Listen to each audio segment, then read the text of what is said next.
Thank you for listening to WBHM Digital Broadcasting out of Birmingham, Alabama. The time is 45 minutes after the hour. And we're back, and thank y'all so much for being back with us. You are listening to Frank Lee joining me tonight on Paranormal Experienced, and I'm so thrilled to have him because he is my person that I hide behind from ghosts, right? So that's the only time that's ever happened, and I'm so glad that it was you who was standing there. So because I would never have lived that down otherwise. But at least I'm honest about it, because everybody gets unnerved sometimes. I just felt them coming, and I knew they were angry. We had heard the drums.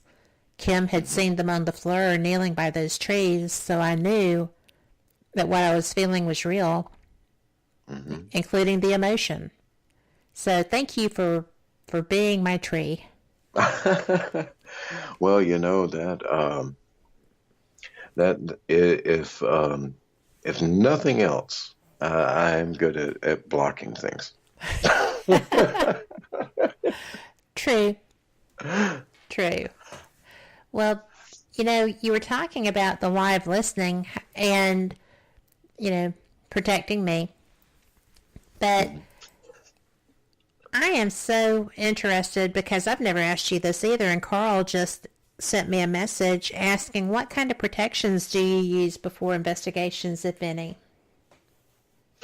The best protection that I've found is a clear mind, and a logical mindset, and making it a habit to use critical thinking.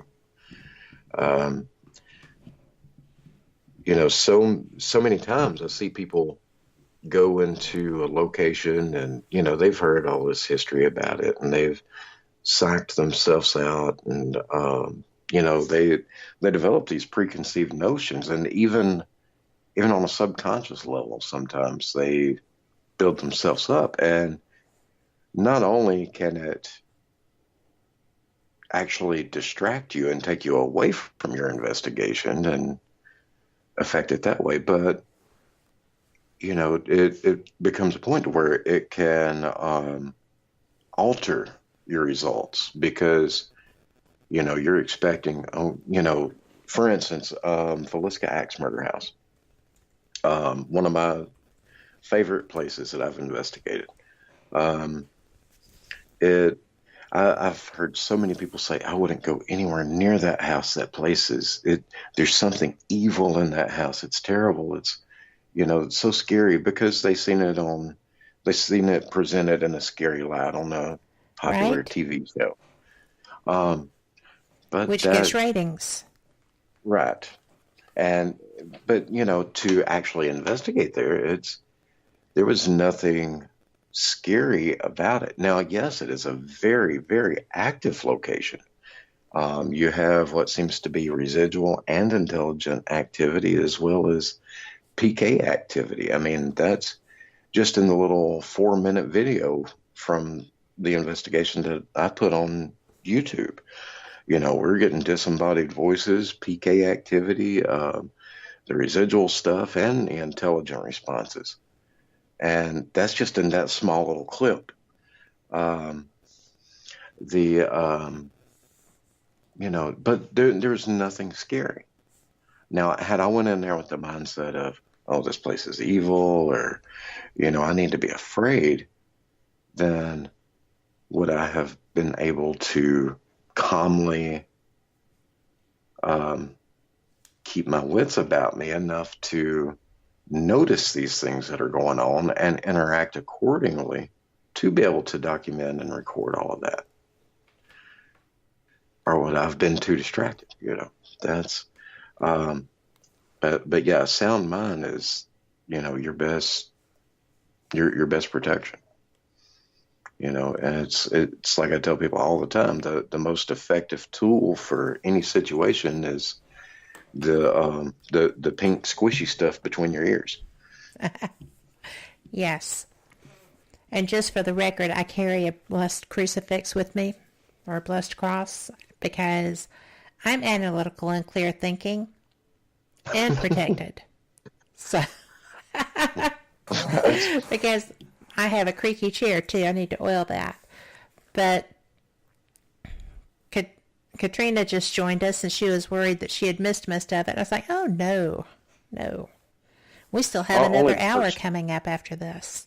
Yeah, only the first little bit, so and we are available on iHeart, iTunes, Google Play, YouTube, Spreaker, Stitcher, and Podbean, and other places that I know I'm forgetting.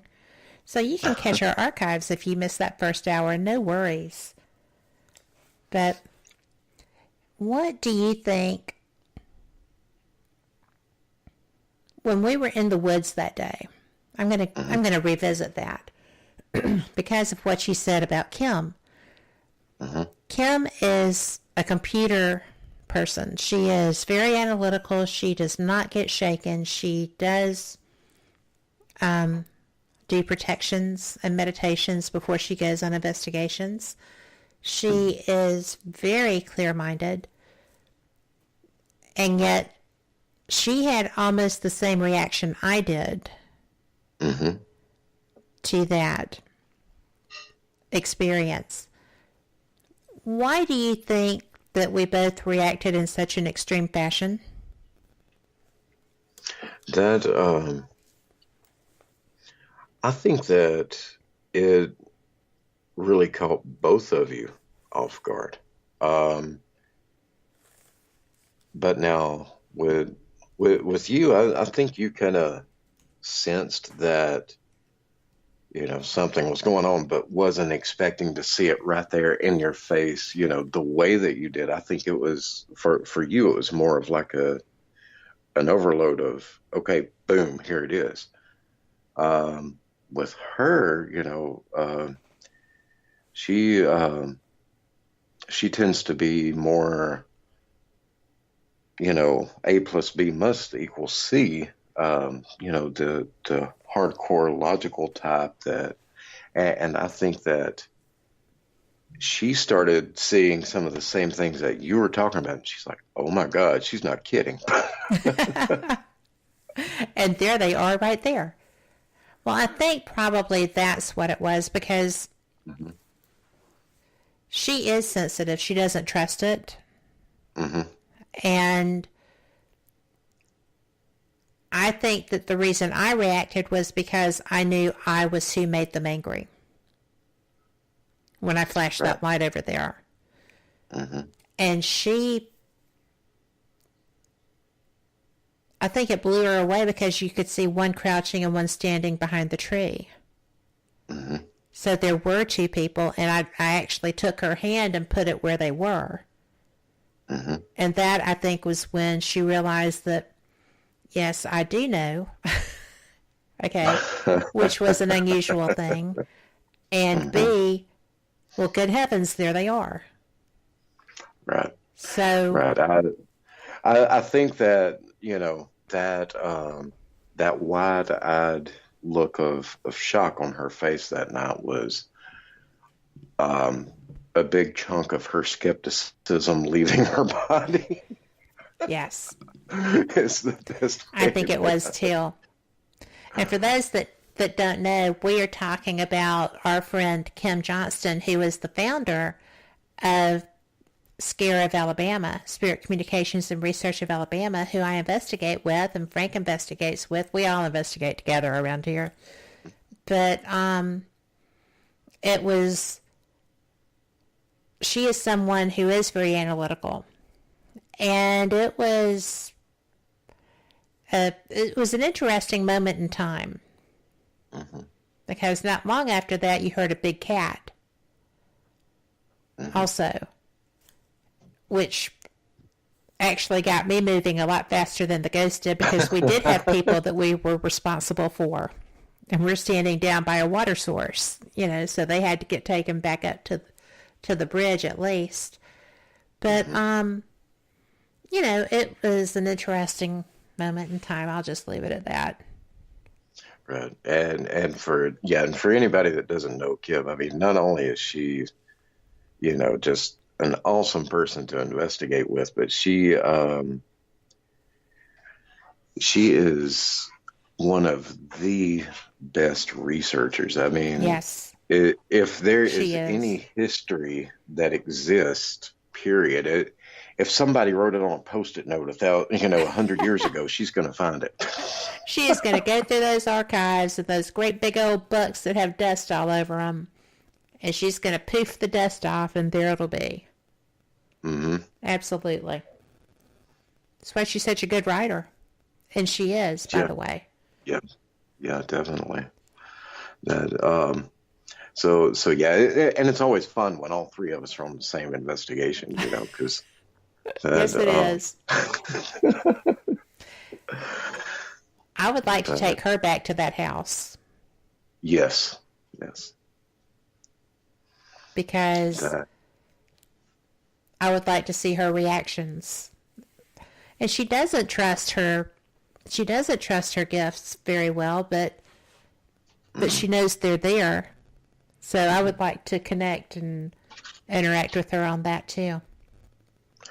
yeah, and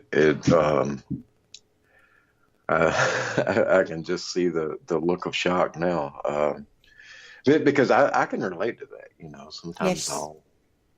I'll kind of you know get a hint of something or whatever, but I'm like, I don't trust that. I can't see the readout on it, or it's not in black and white, so I'm not paying it any attention. Yeah. And then you do. Right. So, what is the thing that has shocked you the most in your investigating? you know, I would say, if I were going to narrow it down to one event, um, and this is something that would seem insignificant to most people. Um, I mean, I've had the things happen, the scratches, the having stuff thrown, the hearing voices, seeing things, having my voice come over the ghost box, just all sorts of crazy stuff. But what really stands out to me the most is when we did the Pickens County Courthouse. Um, and for anyone listening, that's the courthouse that's famous for the face in the window. Mm-hmm. Um, it we I'd left one of my camera rigs upstairs in the courtroom there, and in that building there is no such thing as making a move without someone hearing it. That's Nobody. true. There's You can literally all the way up at the back of the upstairs courtroom, you can hear what's going on outside the front door downstairs, and every footstep in between, or every little thing that happens. Um, we had all stepped outside. I had the camera going, um, and it was up in the courtroom facing the judge's bench. And actually, this was when you had to leave early that night and come back to Birmingham. And I we all stepped outside, and we were